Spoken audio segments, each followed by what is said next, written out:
இதுக்கப்புறம் நம்ம பட்டி ஸ்டிச் பண்ண போகிறோம். ஏற்கனவே நம்ம பட்டி துணி மார்க் பண்ணி கட் பண்ணி வச்சுருக்கோம்.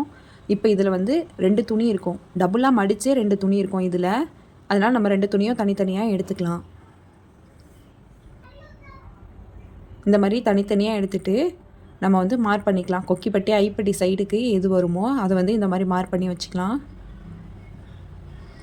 எப்போதும் நம்ம பட்டி ஸ்டிச் பண்ணும்போது கீழே 2 இன்ச்சு மடித்து தைக்கிறதுக்காக விடுவோம். அப்போ தான் நமக்கு மேலே ஏறிக்காது, சுருங்காது பட்டி.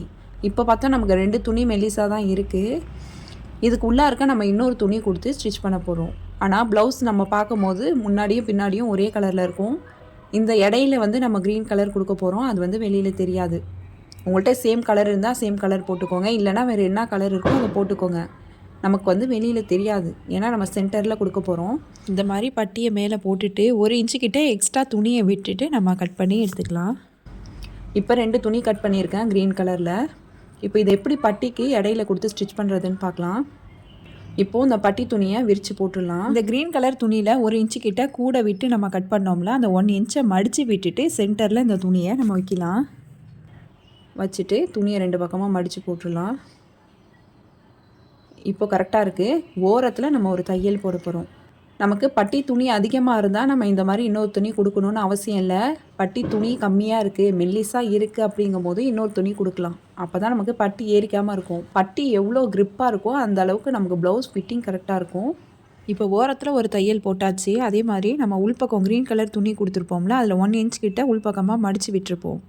அந்த 1 இன்ச் கிட்ட அந்த துணிக்கு படிமானமாக ஒரு தையல் போட்டுக்கலாம். அது வரைக்கும் இன்னொரு தையல் போட்டுக்கலாம். இந்த மாதிரி தையல் போட்டோன்னா உள்பக்கம் உள்ள அந்த துணி வந்து சுருங்காது, மடங்கிக்காது. அதுக்காக தான் இன்னொரு தையல் போடுறோம். இதே மாதிரி இன்னொரு பக்கம் பட்டிக்கும் உள்ளார நம்ம துணி கொடுத்து ஸ்டிச் பண்ணிக்கலாம். இப்போது இன்னொரு சைடும் அதே மாதிரியே நம்ம ஸ்டிச் பண்ணியாச்சு. இப்போ இந்த 2த்தையும் ஒன்றா போட்டுக்கலாம். 2 பட்டியோட நல்ல பக்கமும் ஒன்றா சேர்த்துட்டு நம்ம கரெக்டாக இப்போது கட் பண்ணிக்கலாம். இந்த மாதிரி நம்ம 2 சைடும் சேர்த்து கட் பண்ணால் தான் நமக்கு முன்ன பின்ன வராது. ரைட் சைடும் லெஃப்ட் சைடும் ஒரே அளவாக இருக்கும். நம்ம பட்டி 2 சைடு ஸ்டிச் பண்ணதுக்கு அப்புறமா ஒரு தடவை இந்த மாதிரி சமமாக இருக்கான்னு செக் பண்ணிவிட்டு நம்ம கட் பண்ணிக்கலாம். இப்போ நம்ம எவ்வளோ தையலுக்காக விட்டுருக்கோமோ அது வரைக்கும் நம்ம கட் பண்ணிக்கலாம். அதே மாதிரி 2 சைடு நூல் பிசுறு இல்லாமல் ஓரத்தில் கட் பண்ணிக்கலாம்.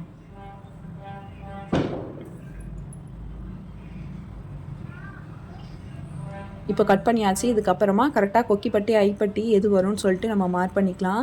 ஏற்கனவே மார்க் பண்ணியிருக்கோம். அதை இன்னும் கொஞ்சம் திக்காக மார்க் பண்ணிடலாம். இதுக்கப்புறம் நம்ம ஃப்ரண்ட் பார்ட்டில் பட்டி ஜாயின் பண்ணிக்கலாம். இதோட ஃபுல் வீடியோ பார்க்கணுன்னா கீழே இருக்கிற ப்ளே பட்டனை கிளிக் பண்ணி பாருங்கள். மறக்காமல் சப்ஸ்கிரைப் பண்ணிவிடுங்க. தேங்க்ஸ் ஃபார் வாட்சிங்.